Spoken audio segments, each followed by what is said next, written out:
Hey everybody, it's Belle. I just wanted to come on here and make a quick video. I haven't been on here in a while and I thought it'd be a good time to update you guys on where I'm at.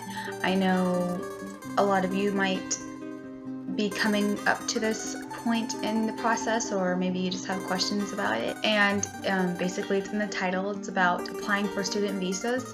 The only reason why you need to apply for a student visa is if you're staying in a different country for more than 90 days, which is my case. So that's why I had to apply for one. But I know people that are going to be like on a study abroad trip for like 3 weeks or 2 months, or a semester like I am, which is about 4 months.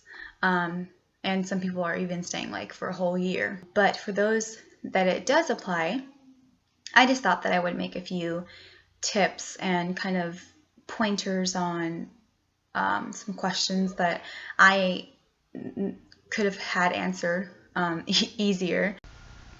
So there's a lot that I could go into, but I'm just going to kind of touch on a few things that I think could use a little bit more explanation. First thing I want to say is that every program is different. Some will require that you do this whole process on your own. Others allow it to be where they kind of help you through the process, and I had the latter of the two.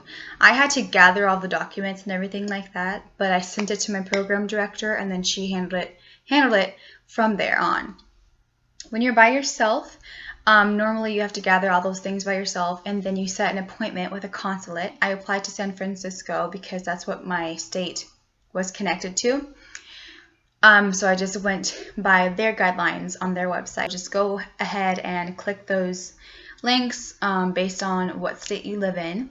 Next thing is that to apply for a visa, you need a passport because your visa is going to go inside your passport.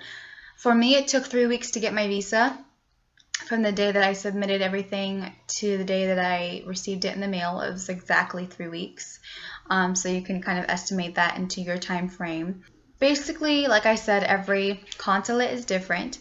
So if you go onto your consulate website, I am with San Francisco, so they required a lot of different things from me, and they're very specific, and they like to have copies of everything because they want to make sure that they're like lying on your application or anything like that about who you are or why you're applying for a visa. I am going to be studying abroad in France. I don't know how it is for every other country, but for me, they wanted to make sure that I had acceptance from my school that I'll be studying in France, and acceptance from the program that I'm applying through. And then they wanted copies of those acceptance letters. So I had to apply through Campus France. I'm not really sure exactly how that all tied in, but I just know that I just followed the list of what they had me do, and it ended up working out. So just follow the list of what they want you to do. I don't really know why I had to go through the whole Campus France thing, but I did. Or once I got acceptance from Campus France, I had to print out those letters and make copies of those letters as well, that I had acceptance from them. I need to get proof of financial stability because basically France was saying that they don't want to be financially reliable for you in France, to make sure that you can take care of yourself if you're granted the visa. And they want copies of that. And they also want copies of your flight itinerary, or if you don't have your flight purchased by the time your appointment is, they want a professional letter and a copy of that letter stating that you won't enter your country before your program starts and that you won't stay in that country when your program is over. So that's what I ended up doing because it was too early for me to buy a ticket, so I just ended up writing the letter. And everything worked out fine. Just make sure it sounds professional. Don't just say, I won't enter the country when I'm not supposed to, or something stupid like that. Just make sure it's professional. It's on I wrote mine down on a lined piece of paper, so I guess that didn't really matter. But just make sure they understand you, you're clear, you have dates on there, You write your signature, the date that you wrote that signature, just very professional commitment letter, and then a copy of that. They also wanted proof of identity. So along with sending in your passport, they wanted me to make a copy of my passport, a colored copy.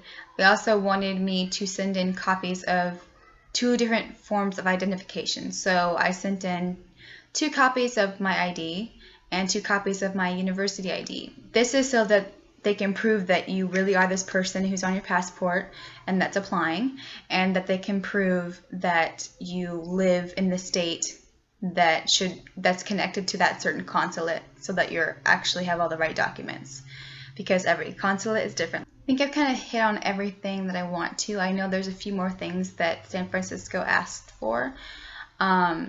They wanted you to send in, obviously, the application fee, which is, not application fee. There is an application fee, but they want you to send in an application form, which has a few little things they want you to fill out on there. And then there is a fee for the visa, and I believe it was 56 American dollars, and that's for my case because I'm studying in France. So that was that. I sent everything in to my program advisor, and so that whole process of gathering all the documents, actually, that took about 2 weeks. It's kind of a long time, and then I sent it to my program advisor, and then it took 11 days for me to get my approved visa back. I'm not going to show you the actual visa because it has personal information on it, but I have my American passport that I got back, and this was paperclip to it. It's just a receipt showing that I paid for my visa, and it's just showing came from the San Francisco consulate. My nails look ratchet, so let's cover that up. There's a lot of work, a lot of papers to copy and things like that, but it worked out pretty smoothly. So I know that didn't really go through every single step of applying for a visa, because this is a lot of information, and every consulate is different, so it's kind of hard to answer questions like based on everyone's situation. Next video will definitely be about packing. I think I'm gonna make a vlog style video or something different, because I've been doing like sit down talking boring videos, but I kind of want to start making it a little bit more fun, so in about a month. So yeah, I hope you guys enjoyed this video. If you have any other questions regarding your situation that you think I might be able to help out with, definitely comment down below, and don't forget to like and subscribe and share this video with anyone that you think it might help. I would love to answer your questions and hear about your situations and things like that. These are just things that are videos that I wish I had seen when I was going through this process, so I've just been making them based on that. But if you have something outside the box or something that I'm just not thinking about that you really want to be educated about, I would love to make a video about it. But that's that. So thanks guys for watching this video. Like I said, like, subscribe, and comment, and share with your friends that might need it. Thanks for watching.